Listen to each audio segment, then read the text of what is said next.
Okay, so let's get into part 3. So we last left off with him tearing up my everything that I owned in my apartment. And you would think that after that, I still would have nothing to do with him. Well, it was still my husband. He was still my husband. And I want to say, like, I know that a lot of people say that, you can work on your marriage. God loves marriage, this and that. And I think that we have to really consider, are we in a marriage that God put us in? Are we in a marriage that, maybe initially one person was doing what they were supposed to do and the other just was not obedient? So I can't really say if that person was for me or not. I know they're not with me at this point, but let's talk about how I got to that place, because remember, that was always my struggle. My problem with leaving was not knowing if that's what God wanted me to do, because you hear so many stories about women saying that God changed their husband. You just have to pray and pray. And I remember so many women in the church telling me, like, oh, you're going to have to stay on your knees. You're going to have to be a praying wife. And it was like, I don't want to keep doing this. I don't want to have to keep being this praying wife. I've been doing this for years and years. And it seemed like he's just out there having fun. This cannot be God's will for me. But at the same time, I was not sure. And so it was like, okay, God, I know that this man has issues. And I'm thinking, okay, I don't know how many of you have heard this line, but I used to always hear this line. The reason why the devil is fighting your marriage is because you two have something to do for the kingdom, and he does not want that to happen. I heard that so much, and I convinced myself that I was not fighting my husband. I was fighting the devil. And the Bible even says that we do not battle against flesh and blood, right? But I think that we have to also, there has to be a balance between that, because if that's the case, people can just do whatever they want and we just continue to blame the devil and they never take any accountability. So even if you know that this is the devil and the other person is saying, okay, yes, this is the devil attacking our marriage, and they still go out and do foolishness. Okay, so you're just taking advantage at this point. This isn't about spiritual. You're making a fool out of me and I'm allowing you to do it because I just, who knows, whatever the reason is. I haven't heard from God, or I got a clear word from God. And I'm like, God, are you telling me to leave? Are you telling me to pray? Like, what is it? What is it? So anyway, so he tore up everything. He left. I filed the police report. From what I remember, we didn't talk for some time, right? I ended up moving. Wait, no, I didn't move yet. Let me back up. After that happened, I went back and forth with God, like, God, what should I do? Should I pray for him? Should I still try to preserve my marriage? I mean, guys, it was torture. Like, it literally was torment, because I was just so pressed on not being out of God's will. And I feel like a lot of times I used to say, I'm suffering for the sake of Christianity. And I don't want to say I'm suffering for the sake of Christianity, but it was like, if I could take the Christian aspect out of it, if I could take I don't want to be out of God's will process or thinking out of the equation, I would have left years ago. I would have left years ago. And when I think back over my life, I think about a lot of times that I was praying and fasting and suffering. If we fast forward to today, a lot of times when I was doing all that praying and fasting was when I was out of God's will or I was out of order. But when I've pretty much been in God's will and nobody's perfect. Let's be real. We all have things that we do that are flaws and whatever. But for the most part, when I was heavily out of God's will, praying for God to fix this thing, is when I was doing my most suffering. Take that and do with it what you will. I can't tell anyone else to do about their relationship and if they should leave their relationships or not. But what I'm saying for me is, I imagine when a marriage or when a couple goes through, right, you're going to have challenges. You're going to have things that you're going to go through as a couple, not one spouse continually taking the other person through. It can't be I'm the only one fighting. It can't be only one person is going through. The marriage is supposed to be going through. So if this person is out here having a good time and doing what they want to do, that's on them. So I remember last video, I brought this up and I forgot to touch on it. So remember when the lady had called me, right? And I told you, she told me she was pregnant and everything. Guess what else this heifer told me? Remember the night of the tow? He told me he lost his check, right? Went and bought himself jewelry or whatever it was. It wasn't the pawn. It was a layaway that he had. I think I said it was in a pawn shop last video. My mistake. It was a layaway. This heifer told me, oh, and the day that he told you that he lost his check, he didn't lose his check. I was with him that night and both of our cars got towed. So he had to pay for his car and my car because I did not have money to get my car out the tow.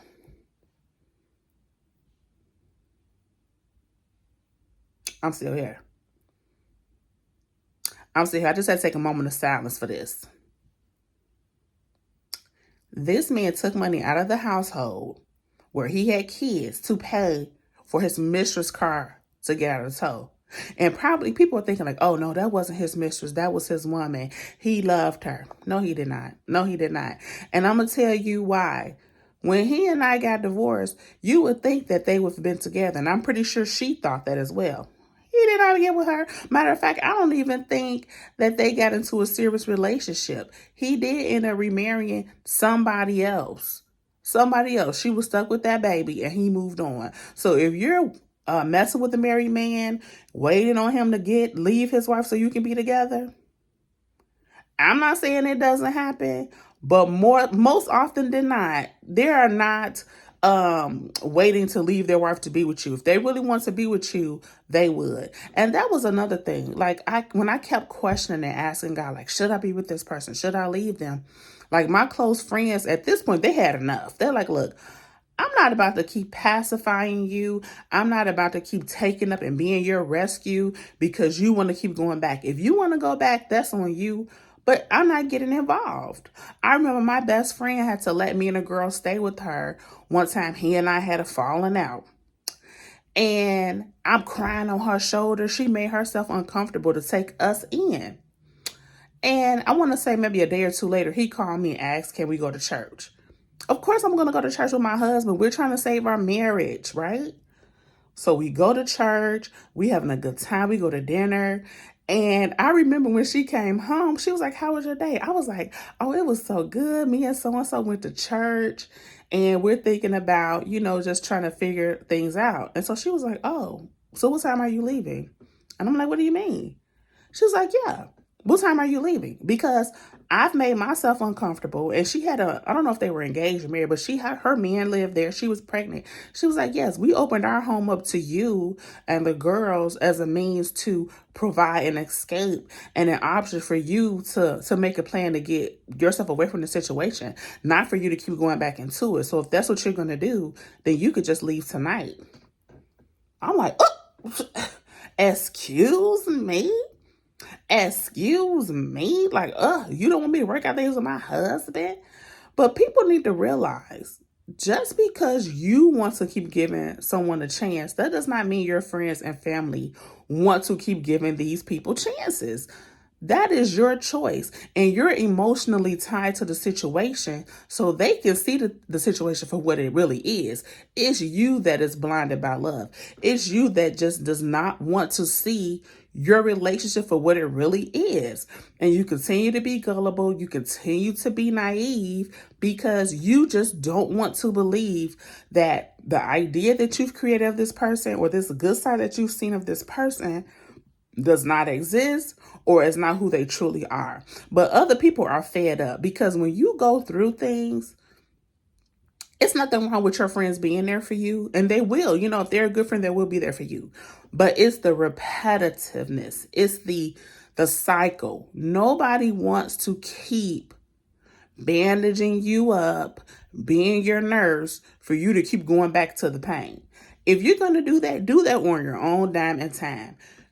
Do that using your own energy because you're wearing people out and they're trying to be nice. They're trying to listen. But most of the time, after that, I would say maybe after the second or third time, just call somebody else, go to a therapist, do whatever you need to do.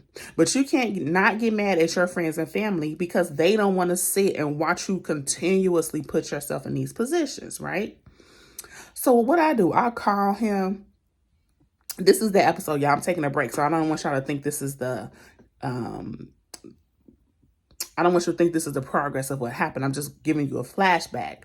Because again, I said we had many stories. I'm just trying to summarize. I'm also trying to preserve some things because, you don't want to tell everybody's business. I'm trying to tell most of my side or most of the things that I personally experienced. But so of course, I call him and I'm like, can you come get me? Because so-and-so said I got to go because me and you went to church. It's like she don't even want me to work on my marriage. And of course, what do? We know that we're in a bad relationship. And we try to use those moments to bond with this person. Like, yeah, they don't want us happy. They don't want us to be together. And that other person is just soaking it all up because they know they did you wrong. So that gives them the opportunity to become a savior. That gives them that opportunity. And you're just like, oh, I'm going to use this as a moment to bond with this person that hurt me, man or woman. You could be doing that with your woman. You could be doing that with your man, whoever it is. You're using this moment where someone else is standing up for you because you want doing and saying, hey, I'm not going to stand by and watch the abuse. If that's what you want to do, you do that on your own. I'm not of it. I remember it was this guy that I used to have a crush on in high school, right?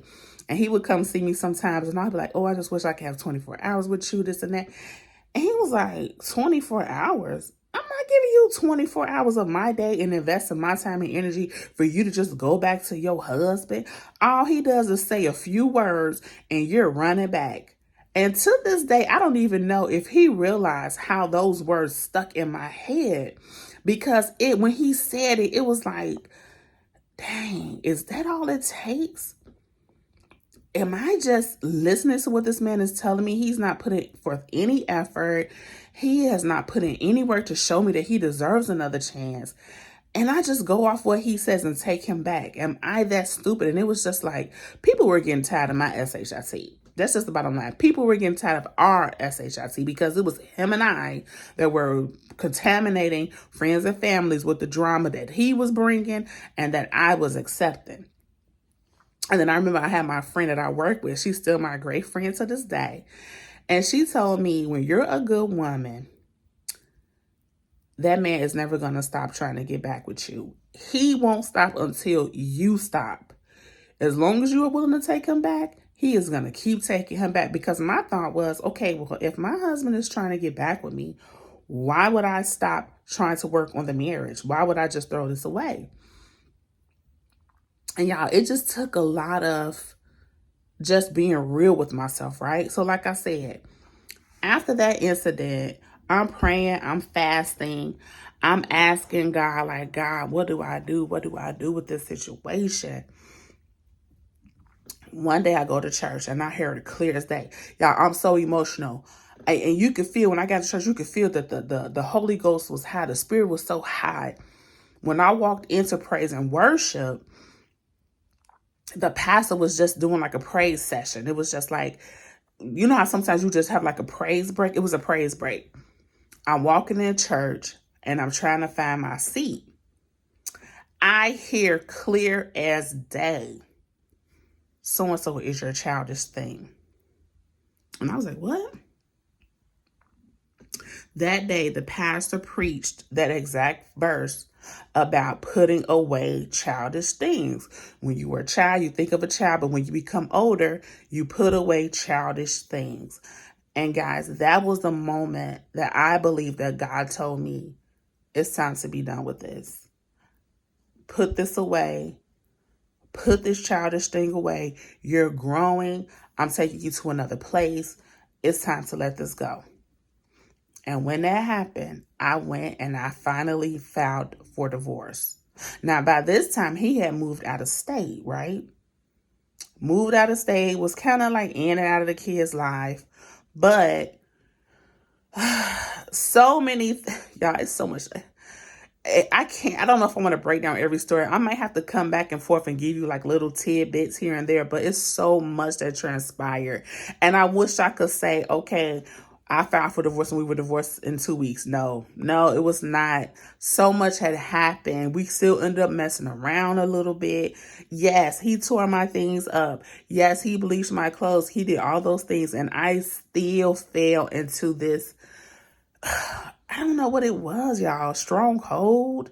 I don't know. I'm telling you, when you are trying to navigate life, navigate dating, being young, being single, not really being taught how to date, what to look for in a relationship other than a man of God, it's like you just become really gullible. You just get really gullible, really stupid. And I'm not going to say all women are like this, but I know with me and my friends talk, we're so emotional. We're so loving, right? And I felt like at one point in my life, oh my God, I have so much love to give and nobody to give it to, right? And it was just like, if I could just find somebody even decent, I can just pour out all this love that I'm just bursting with inside. And I was just being so dumb. I was just being so foolish. But I wanted to preserve my marriage because we were married.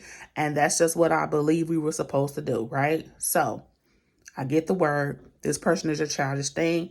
I filed for my paperwork to get a divorce. I had to fly out of town to see him so he could sign the papers because he was out of state. And I was just ready to be done with it, right? So in the midst of all this, I'm dating, time is going on, months are going past. And I really am not the person that like to date around. I don't really like having to go from person to person, investing your time and energy. I was just at the place in my life where I was just ready to build. And I remember I used to always say, when I meet the man that I'm supposed to be with, I'm going to know that he is my man because he is going to bring me flowers on the first date, right? And back in the day when guys would approach me, they would ask me, what are you looking for in a man? What do you want? And I stopped telling them because I used to tell them what I wanted. And I felt like they would just become that person. So I'm like, it doesn't matter what I want. You be who you are. You show me what you have to offer. And if that's what I want, then that will work for me. I'm not going to tell you what I want. And I promise you, if you're a young person or if you're single and you're dating and you find yourself constantly, get into these relationships with people and they bring the representatives to the first date and you find out who they truly are later on, stop telling people what you're looking for. What are you looking for in a person? I'm looking for somebody who can be themselves. I'm looking for somebody who their natural self is exactly what I'm looking for. So all I'm looking for from you is for you to be you.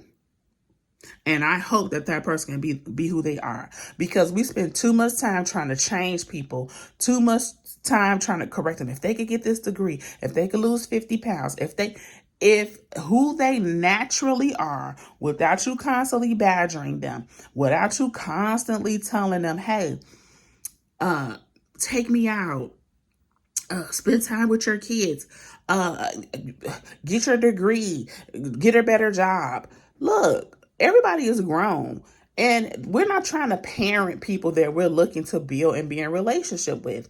If you are not in a position where you can add to someone's life, don't even approach them. Don't come to them with your problems and your lack, looking for somebody else to help pick you up and get you into the position where you're presentable and you're able to date as a man or a woman. You should not come into anybody's life as a liability. If you have nothing to add, then you need to stay single and get yourself together. At least come through the door being able to take care of yourself, right? So go back and forth. I go out of town to try to see him, of course, so he can sign the paperwork. So, of course, when we get out of town, he's trying to, still messing around with me because it's still like, you're my wife stuff. And I kind of played into it a little bit because I was trying to get my paperwork signed. But I know in hindsight, I still wanted to get back to that guy that I told y'all was my dream guy. And I'm like, because he had told me look, I'm not about to be dealing with you and you're not, and you're married. I still feel like even if you're single, you're still a married woman. And my mind was like, shoot, I'm probably, missing out because I'm still trying to hold on to this dead weight. So finally, get the paper signed. I found my paperwork and we're done, right? We're done, right? No. Nope. This guy, y'all, my ex, I'm telling you, he could be a car salesman. He could be the world's, like, he could win an Emmy, he could win an Oscar. This man he naturally has this charming, luring spirit about him, thing about him. So it was like, even though I was so disgusted, even though I was so hurt, even though he had tore up everything I had, there were still moments in my life where I would still see him as that guy that I used to imagine him to be when we first got together, when we first got married. And I still have moments where I will fall into a weakness or whatever. And I think people, when you have kids, and I think that sometimes people don't like dealing with people that have children because they feel like you're going to keep messing back with your ex, right? But it took, again, I started having dreams, right? Because remember I told you in the first video that I would dream about stuff that he was doing. So it was like we wouldn't talk for months. And then I would start having dreams that he was calling me back and that things would go bad once he called me. So I'm like, oh no. When I start having dreams, I'm like, okay, he's going to reach out to me soon. I really have to stand strong. He reached out to me, right? Reached out to me. I ignore my dream. Like, how do I really know that, what I'm saying? We haven't been together for so long. Y'all, got back involved with him again on some, we just not necessarily trying to be together. It's just familiar territory. That's what I say, familiar territory. I ended up having to let him use my car. So I'm telling y'all, we be getting signs and we know things are not right and we just won't leave. We just won't leave these people alone. I can't speak for everybody. There are some people that are strong, and if that's you, hey, I wish I had that in me back then. I wish I had that in me. I applaud you. Hey, set up the next generation to be stronger and to see value in who they are. But I ended up having to let him see my car. Tell me why. He had my car. And he had bought somebody a gift or something, left on the car seat, on the chair, right? Somebody saw it, broke into my car, stole some things out of my car. I think I had a gift for somebody. And it was just like, now I have to come out of my pocket because it wasn't at my deductible. I don't even think he had money to get my car fixed, okay? Has to pay money to get my car. I'm like, here you are. Here you go. You're supposed to leave this person alone. But every time you mess with them, something bad happens. Something bad happens. Every time, y'all, my skull was so thick. My head was so thick because I just could not get through my thick skull to leave this man alone. Move on. And I think what it was, when I was younger, I had this thing about being mean. Well, I don't want to be mean. And again, I don't want to be mean. He just have a lust spirit. He just, the devil just attacking him. He's still my child's father, blah, blah, blah. Y'all, we have to stop making excuses for tolerating abuse. Making excuses for tolerating people doing us wrong. You have to have some type of self-worth. Some sense of wake up. Do you see the pattern? Do you see every time you get with this person, something bad happens? Every time you get with this person, you're hurt. Every time you get with this person, you're going to end up losing something. You're going to end up losing something if you keep going back to this person. And I remember seeing this meme recently, and it was like, never go back to the thing that you prayed so hard to get away from. And y'all, when I tell y'all, we were married 8.5 years. It took 8.5 years back and forth. This person had slept with my cousin, okay? My own family. Try to talk to my friends. More than one, okay? Women's intuition. I'm going to tell you another story. remember I told you I used to do hair, right? So when I was a housewife, I used to, try to still have some type of income coming in. So one of my friend's sister was paying me to babysit, right? So I would watch her daughter and I would let her pay me like at the end of the week. This particular day, I had to make a run. So I'm like, hey, so-and-so is coming by. She's going to pay me for babysitting. Can you get the baby? Can you get the money? He's like, sure. Okay, fine. I'll go make my runs. I come home later on that night, y'all. Soon as I opened the door, something hit me. Like, something happened. I'm like, what happened here today? Something happened here today. I walk around the house and I see like this wrapper in the garbage, like a cake wrapper or something. So I say, so-and-so, what happened here today? And he said, nothing. What are you talking about? I was like, I don't know. I just have this weird feeling that something is off. Something is just off. But I couldn't prove anything. So I couldn't pinpoint it.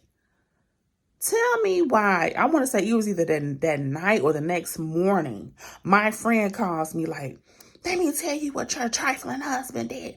Your trifling husband tried to talk to my sister when she came by to drop the money off. He's telling her all these lies and telling her you don't let him go anywhere. I'm like, I knew I felt something was off. I just knew something was wrong.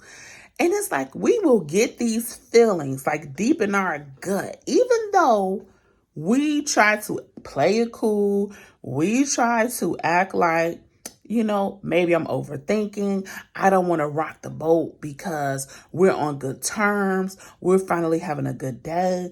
I don't want to be suspicious. But it's like, how many times does a person have to show you their true colors?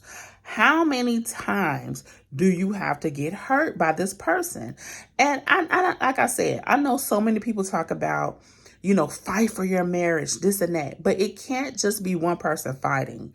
It cannot be that one person fighting and the other person is constantly putting up the fight, constantly putting you through the things that you have to battle against. It's like, at what point are you going to say enough is enough? And I'm telling y'all, going through what I went through, having to go through a divorce, right? I tried to save my marriage. I tried to fight. I prayed. I fasted. I gave chance after chance after chance.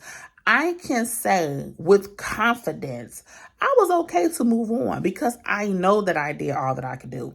So if you're in a marriage and you're contemplating, I don't know what to do, I want to fight for my marriage, we're going through a bad time. Number one, you need to first make sure that you're with somebody that God wants you to be with. That's number one. Number two, you really need to identify, okay, whatever we're dealing with, is this a continual battle? Are we constantly going through the same struggles? Is this person serious about change, or are they just saying what they need to say because they need somewhere to stay? They can't afford to be on their own. Whatever, right? My ex-husband told me one day, and I was like, why do you keep doing this? Like, why do you keep cheating? Like, what is it? And this man would tell me, I love my family. When I'm home, I love my family. But when I leave out that door, I'm wild as hell. This is what he said out his own mouth. When I leave out those doors, I'm wild as hell. This man wanted it both ways. And you get with people who are just dishonest. And I could say he did tell me, like, look, I love you, I love my family. When I leave this house, I'm wild as hell. But he would also, when he would get caught, come back and cry. And what we doing? We crying, we going to church. We talking to the pastors. We're getting counseling. His mother was a pastor. Y'all, it's so much. It's just so much. And over time, I will just, like I said, I will have to do little nuggets here and there. But if you are struggling with what to do when concerning your marriage, pray. But also be prepared for the answer. Be prepared for the answer not to be what you're looking for. It could be stay or leave. I'm not saying it's going to necessarily be to leave. But if it is, be prepared for that. And guess what? It may not be in a way that you're going to be comfortable. Like I said, I've had to rent rooms. I've had to put everything in my car and go, because this is my personal opinion, guys. Of course, this whole video, this is not facts. This is not nothing that's been studied. Like I said, I don't come to you from a place of education. I come to you from a place of a revelation. I'm 42. I got married when I was 18. I have a couple of decades into this thing of dealing with marriage, a divorce, being a Christian, trying to hear from God, backsliding, making mistakes, trying to figure it out, trying to learn dating, trying to learn finances, trying to learn how to stand up for myself, trying to learn the power of no. A lot of us don't know the power of no. That's so simple. And guess what? It doesn't have to, you don't have to explain. I remember I watched an episode of Joyce Meyer one time, and she was talking about how when people ask you to do something and you don't want to do it, and you say no, and they ask why, all you have to say is, you know what? It's just not a good time. Why can't you loan me money? It's just not a good time. Why can't I spend a night? It's just not a good time. Do you want to go out? It's just not a good time. Can I call? It's just not a good time. It's just not a good time. And just be done with that, right? So anyway, I'm getting myself off track. But like I said, make sure that that person is serious about working on a relationship and not just telling you. And then if they say that they're really serious and you get into it and you're doing the work and they're still continuing to do the same things, they're not serious. They're not. You just have to make a decision for yourself. Stop letting the other person help you to decide if you should work out the marriage. Well, I'm going to work out the marriage because so-and-so want to work it out. Okay, but what do you want to do? What do you want to do? Independent of what they're telling you, what do you want? What do you feel that God is telling you? Because if God is allowing you to keep seeing these things, because I believe, and I could be wrong, again, this is my opinion. Let's say you have a couple that God put together, because the Bible says that what God puts together, that no man put asunder, right? You have a couple that God put together. They're both Christians. They're in this marriage. One person steps out. They're totally remorseful. They're totally sorrowful. And they say, God, please, I stepped out on my wife. I stepped out on my husband. I don't want to lose my marriage, God. What should I do? I believe God can deal with that person. They can get it together. They can repent, ask for forgiveness. And God may or may not allow their spouse to be exposed to what happened. But I believe that if God is allowing you to find out what your spouse is doing, if they're out there being sneaky and cheating, it's for a reason, especially if you keep on catching them, you keep on finding out things, then you may need to pay attention to that. It may not just be a one-off thing. This person is doing what they can get away with. And I think that when it comes to God and marriage, yes, we have to have a spiritual aspect, but we also have to use some logic. Everything just can't be so spirit realm, spirit based. This is the devil testing us. This is the devil testing my marriage. This is the devil messing with my husband. This is the devil. Yeah, I believe that people can be tempted and we go through things like that. But if you keep getting tempted and you keep on failing, you want to fail. You're not serious. You want to do what you're doing, and you're trying to take advantage of the word like many people do. They twist the word around for their own convenience, right? So let's get back. So even after I had filed for the divorce, we still would mess around from time to time, just on some, I'm coming to see the kids. Just honestly, I think part of me, and y'all, this is bad. I know it's bad, but I'm going to be honest with you. It's something about you being with someone who steps out on you and cheats on you. It kind of gives you some insecurity because you're thinking like, man, was I not enough for you? Why did you have to mess around with all these people, right? Maybe you just wasn't really into me. Maybe you really didn't like me like that. So it was something about knowing that we were divorced. He was still with other people, but he still wanted to come back and lay with me. He still wanted to come back and be with me. It was almost like a boost, like, oh, well, he's still moving around. He ain't forgot about me. He ain't forgot about this. And you think that it's making you feel good, but you're really looking stupid, because now you're going from wife to mistress. You're going from wife to side chick to a person who took you through hell. And it's not cute. It's really not. And that's all I want to say earlier. During the marriage, I remember I had to take this lady home. It was like one of my ex-mother-in-law's friends. I gave her a ride home. We got to talking about marriage. She was a Christian woman. And she told me that she used to be married. And I'm like, well, what happened? Why did you get a divorce? And so she was like, well, my husband cheated on me, and I wasn't having that. I'm like, how many times did he cheat on you? She was like, just one time. I'm like, once? And you get a divorce? She was like, yes, because I'm worth more than that. Y'all, I felt so low.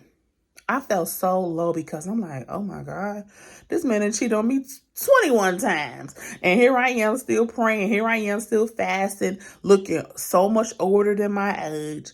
Like I said, y'all, I was depressed. I just could not even, it's like I was out of touch with reality, because I could not believe how my life had completely turned upside down from graduating high school on my way to college to a single mother of two going through a dang on divorce. And here I am. Oh, the devil's just using him. It's just the devil. Y'all, if I could do it all over again, I don't even want to talk about that, because you can only imagine. But deciding to get a divorce is not always easy. It's hard. It makes you feel like a failure. It makes you question everything. It makes you question if you're enough. It makes you question if you're going to be alone for the rest of your life. It makes you question what you could have done differently. It makes you question if that person ever loved you. It makes you question if they're going to get with someone else and be better. There's so much that goes through. And they say that a divorce is like a death. But to be honest with you, I kind of feel like it's worse, because when someone passes, you don't have a choice but to move on. But when you go through a divorce, that person is still around. There's still that idea, that hope, that possibility that, you're needing closure. You have to see them move on with someone else. You have to see them start new families. You have to see them on the outside looking like they are being the man that you always wanted them to be with someone else. Y'all, I had that thought so many times, and I would see him be in other relationships like, oh, he's being this good man. Guess what? I would get a phone call from the wife. One time one of his wives called me like, have you seen so-and-so? He left. We got into it. He this, he that. I'm like, girl, if he left, let him go. She's like, what? That's my husband. I'm like, girl, move on. Move around. That's everybody's husband. Everybody done had that. Girl, go on. And it made me feel good. This is bad, but it made me feel good to know that, you know what? You were holding on all this time because you were so worried about him getting it together, finally being that man to someone else, and you missing out. And look at it. Now somebody else is living your life. Another woman has taken your place. And had you not given it up, this will still be your story.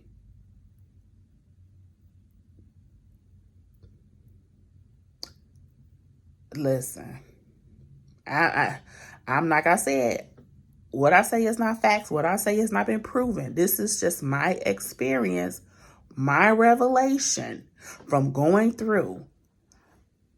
Knowing what I know now, I don't believe that God wants us to be in a marriage with someone that he blessed us with that is going to continue to hurt us, continue to disrespect us, continue to make us feel less than, continue to embarrass us, continue to make us look crazy in front of friends. I had to do so much lying and pretending. And I'm going to tell you something else too. When you have to lie or have to hide something from other people because you don't really want them to know the true story, that's probably a sign you should not be doing that thing. That's probably a sign that you should not be in that situation, especially if it's somebody that you normally confide in and you still have to lie to that person because you're embarrassed or you're ashamed. You probably should not be in that relationship. I'm just saying, right? So we go through this, like I said, periodic rendezvous, periodic whatever. I'm dating, like I said. I'm like, you know what? I really need to I need to be done with this because I'm looking really stupid. I'm constantly putting myself in this position with this man that means me no good. You know he messing around. God knows what's going on. You need to get out while you can. So y'all, finally, I said, I'm not doing this anymore. It's over. There's no more laying with me, none of that. You can see your kids, you can do whatever. So by this time, me and the girls have moved again. We moved into an even better apartment. Like I said, I was making more money. I got a new car. Everything is good. Had not heard from this man, right? For months. Find out he's been living down the street the whole time with a new woman that he done married. Down the streets. Never even knew. So I'm just like, you know what? I'm not going to force anybody to be a father. I used to have to lie to my daughters and tell them, oh, well, your dad can't come with this. Your dad can't come because of that. And I say, you know, I'm not going to keep lying for you. These kids are going to see exactly who you are. You're going to have to take accountability for the person that you've been or not been in their life. And that's just that. So like I said, at this point, I'm divorced. I'm dating. I'm seeing people. And like I said, I told myself, I'm going to know who my husband is because he is going to bring me flowers on the first date. Who told me that was a sign? I don't know. But this is just something I came up with in my mind because I knew how I wanted to be treated from a man. I knew I wanted a man that was romantic. I want a man that knows on the first date, you are a gentleman. You bring flowers. When my son grows up and he starts to date, I'm going to tell him, you bring flowers on the first date. Be a gentleman. Show effort. Show some intention that you are looking to court. You are looking to impress this young lady. Don't come up empty-handed. Have something for her. So I told myself, when I meet my husband, I'm going to know that he is my husband because he is going to bring me flowers on the first date. All right, guys, I got to cut it here, but I promise I'm going to pick back up into the story, and then we're going to go into the next serious relationship. All right, I appreciate you for watching. Thank you.